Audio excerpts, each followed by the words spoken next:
इस शो में आने से पहले मेरी बात हो रही थी न्यूज 9+ के एडिटर संदीप उन्नीथन से। उन्होंने एक बड़ी खतरनाक बात बताई। उन्होंने कहा हम वर्ल्ड वॉर का जिक्र कर रहे हैं, अभी हालात जो है उसको आप जानते हैं क्या कहेंगे? वर्ल्ड वॉर नहीं कहेंगे तो यह जरूर कहेंगे कि world is at war, the world is at war. और यह सब क्यों? क्योंकि इतना कमजोर अमेरिका दुनिया में कभी नहीं देखा गया।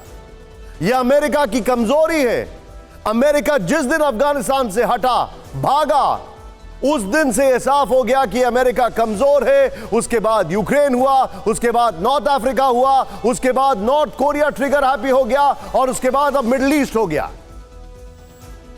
इजराइल और हमास के बीच जंग में अब ईरान का एंगल सबसे महत्वपूर्ण है। ईरान अगर इस युद्ध में पर्दे के पीछे से शामिल है तो यह मिडिल ईस्ट में तबाही का ऐलान हो सकता है, क्योंकि अमेरिका और इजराइल इसके बाद ईरान के पीछे जाएंगे। जॉन कर्बी, उन्होंने कल ब्रीफिंग में कहा क्या? उन्होंने कहा कि हमें लगता है इनके फुटप्रिंट्स हैं, लेकिन अभी एविडेंसेस नहीं है। खबर यह आ रही है कि टारगेट पर ईरान के अलावा हिजबुल्लाह भी हो सकता है। इजराइल ने तो हिजबुल्लाह को चेतावनी भी दे दी है। इजराइल ने कहा है कि हिजबुल्लाह अगर युद्ध में शामिल हुआ तो हम उसे बर्बाद कर देंगे। हिजबुल्लाह युद्ध में उतरा तो दमिश्क को नष्ट कर देंगे, सीरिया और बशर अल असद को टारगेट करेंगे। इजराइल को एक बात समझनी पड़ेगी। 1967 बार बार यह तारीख आती है, एक साथ 3 मुल्कों को हराया था, एक साथ 3 मुल्कों को हराया था। अब ये ट्रेडिशनल आर्मी नहीं है, ये ह्यूमन शील्ड्स बना के लोगों के पीछे छुपते हैं, अर्बन वॉरफेयर करते हैं। कैसे इनसे भिड़ेंगे? लेबनान हिजबुल्लाह का गढ़ है, जहां से अभी जानकारी आ रही है 10 से 12 रॉकेट फायर किए गए हैं। हिजबुल्लाह इजराइल की चेतावनी से बेपरवाह नजर आ रहा है। उसने वीडियो जारी कर यह है वो वीडियो, कह दिया है कि वी आर कमिंग, धमकी का ऐलान दे दिया, कहा है कि हम आ रहे हैं। अमेरिका को इस खतरे का इल्म है, इसीलिए बाइडेन ने पिछले 3 दिन में 4 बार नेतन्याहू से फोन पर बातचीत की है। अपना जो सबसे बड़ा डिस्ट्रॉयर है, सबसे बड़ा वॉरशिप है, वो मूव कर दिया है। इसके अलावा अमेरिका ने अभी से ईरान की सैन्य घेराबंदी भी शुरू कर दी है।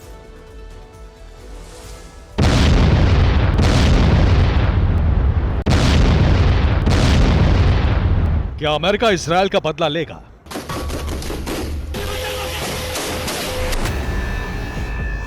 क्या अमेरिका ईरान पर हमला कर देगा? दुनिया ये सवाल तब से पूछ रही है जब से हमास ने इजरायल पर अटैक किया है, क्योंकि अमेरिका तभी से ईरान पर शक कर रहा है और जवाबी कार्रवाई की फुल तैयारी में है। इसका सबूत है ये लेटेस्ट वीडियो। इजरायल में आज ही अमेरिका की सैन्य मदद पहुंची। अमेरिकी सैन्य विमान गाजा पर हमले के लिए गोला बारूद लेकर तेल अवीव के एयरपोर्ट पर उतरा। इसके अलावा अमेरिका की ओर से बताया गया कि उसके फाइटर प्लेन ने मिडिल ईस्ट के लिए पहले ही उड़ान भर ली है। इजरायल को एयर डिफेंस सिस्टम और गोला बारूद भेजने के अलावा किसी भी बंधक के बचाव प्रयास के लिए स्पेशल ऑपरेशन में मदद देने और खुफिया सहायता देने की पेशकश की। ये इजरायल को मजबूत करने की कोशिश है और अमेरिका ईरान को ऐसे वक्त कोई हिमाकत करने से रोकने के लिए सैन्य चक्रव्यूह पहले ही बना चुका है। यूएसएस जेराल्ड आर फोर्ड हथियारों की बड़ी खेप लेकर ईरान के करीब पहुंच रहा है। इस कैरियर में 90 एयरक्राफ्ट और F-35C फाइटर जेट है। मिसाइल क्रूजर और परमाणु पनडुब्बी भी रवाना की गई है। ये तैनाती ईरान के इर्द गिर्द है और उससे बस एक गलती का इंतजार है। लेकिन सारे मुल्क घुटने पर आ जाएंगे अगर ईरान ने स्ट्रेट ऑफ होर्मुज को ब्लॉक कर दिया। 21% दुनिया का तेल ट्रांसपोर्टेशन वहां से ही होता है। ऑयल प्राइसेस ऑलरेडी ऊपर हैं, क्या करेंगे?